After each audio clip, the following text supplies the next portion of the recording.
Extrêmes climatiques très variés, activités anthropiques, voilà à quoi est exposé aujourd'hui les bassins du Congo, longtemps considérés comme écosystèmes épargnés par les effets et menaces du changement climatique. Aujourd'hui donc, la donne a changé. La région est devenue vulnérable au plus haut point. Les chercheurs et autres scientifiques ont réfléchi et réfléchissent davantage pour sauver cette partie du monde riche en biodiversité indispensable à la survie de l'humanité toute entière. Ainsi, Nexus, climat, eau, migration, conflit dans les bassins du Congo, c'est le titre de l'ouvrage qui a fait l'objet d'une journée scientifique organisée par le Centre de recherche en eau du bassin du Congo, CREBAC, en collaboration avec le secrétariat général de l'UNIKIN.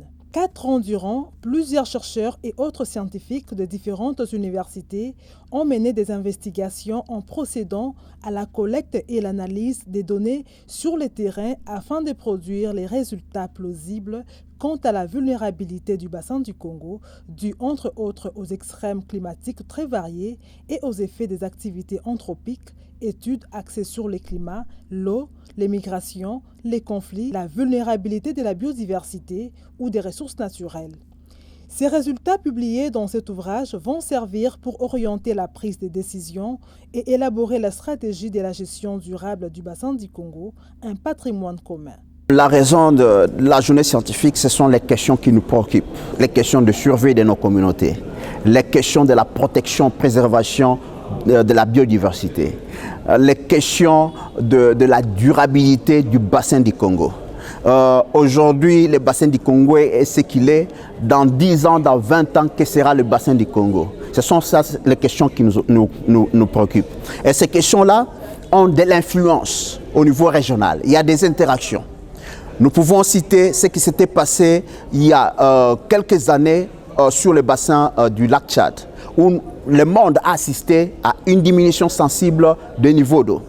Et ce qui a conduit à une vulnérabilité des communautés, à tel point que les éleveurs, le pasteur éleveur Mbororo, qui basaient leur mode de vie sur l'utilisation des pâturages au niveau du bassin du lac Tchad, ont pu migrer puisqu'ils ne pouvaient plus trouver suffisamment de pâturage, ils ne pouvaient plus suffisamment trouver d'eau sur le bassin du lac Tchad, ont pu migrer vers le bassin du Congo. Nous avons collecté les données de terrain, nous avons fait des analyses, nous avons produit des résultats.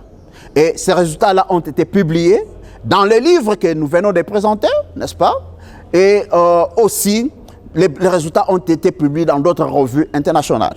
Il est temps que les résultats soient utilisés pour orienter la prise de décision, pour élaborer les stratégies de gestion durable du bassin du Congo, notre patrimoine commun. La résolution des problèmes liés au bassin du Congo se présente sous forme d'un triangle de gestion avec un cadre permanent de trouver les instruments de gestion qui sont des informations pertinentes. Les outils technologiques qui peuvent être développés donnent lieu à des connaissances générées. Nous avons le triangle de gestion, n'est-ce pas? Le cadre de gestion qui demande à ce que nous puissions avoir les instruments de gestion. Les instruments de gestion, ce sont des informations, n'est-ce pas?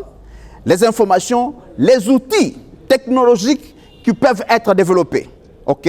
Les données, les connaissances qui sont générées, ça fait partie des outils de gestion. Mais nous avons aussi une autre composante, c'est l'environnement favorable, n'est-ce pas? Qui comprend les politiques, les lois, n'est-ce pas? Les politiques, les lois. La vulnérabilité du bassin du Congo est exacerbée par l'émergence des nouveaux types d'immigration, notamment celle des éleveurs Mboro, motivés par le besoin d'accéder en eau dans cet espace vital, ce qui conduit et contribue à de nouveaux types de conflits, renseigne l'ouvrage. Un changement de paradigme pour les scientifiques est donc indispensable pour orienter les décideurs. Aujourd'hui, le changement climatique, aujourd'hui la régénérescence des conflits dans les bassins du Congo comporte des dangers susceptibles d'anéantir l'existence de notre pays d'ici 20, 30 ou 50 ans. C'est pour cette raison-là que nous avons essayé d'étudier ces questions, de regarder des enjeux vitaux, mais également de proposer aux décideurs des mécanismes pour le changement de la gouvernance dans notre pays. En outre, les multiples et ambitieuses requêtes de transfert d'eau du bassin du Congo au bassin du lac Tchad sont au cœur d'intenses débats au niveau régional et font redouter une éventuelle guerre de l'eau. La présence des éleveurs Mbororo en est une parfaite illustration de la transhumance de ces peuples vers le bassin du Congo. Quand on dit nexus, c'est tout simplement les liens que nous avons analysés entre les phénomènes du changement climatique, les défis et les enjeux liés à l'accès aux ressources en eau, notamment au niveau du bassin du lac Tchad et tous les enjeux liés à l'eau au bassin du Congo, mais également aussi une dimension importante par rapport aux migrations que nous observons actuellement dans la partie nord-est de notre pays. Bon, quand je dis actuellement, il y a de cela plus de 20 ans, des éleveurs transhumants, Mbororo, qui sont ici dans notre pays. Les impacts que la transhumance, qu'est-ce que j'ai dit?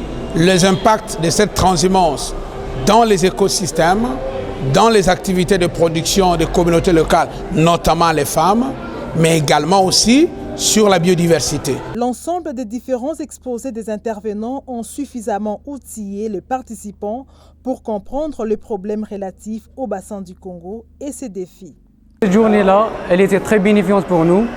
Elle nous fait faire comprendre tous les problèmes relatifs au bassin du Congo, les vulnérabilités qui s'imposent avec les pays voisins. Donc, dans cette journée-là, il y avait plusieurs intervenants, chacun son volet.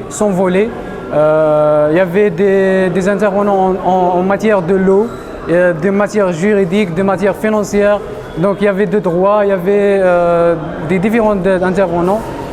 J'ai pris quelques notions de chacun d'eux.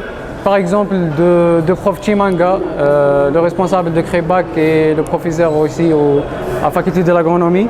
Il a parlé trop des problèmes qui vont affecter le bassin de Congo dans le futur proche avec ce changement climatique qu'il y a, avec quoi d'autre aussi. Le changement climatique et l'assèchement des lacs de Tchad. Pour coller l'utile, Nexus, climat, eau, migration, conflit dans le bassin du Congo a été porté sur les fonds baptismaux.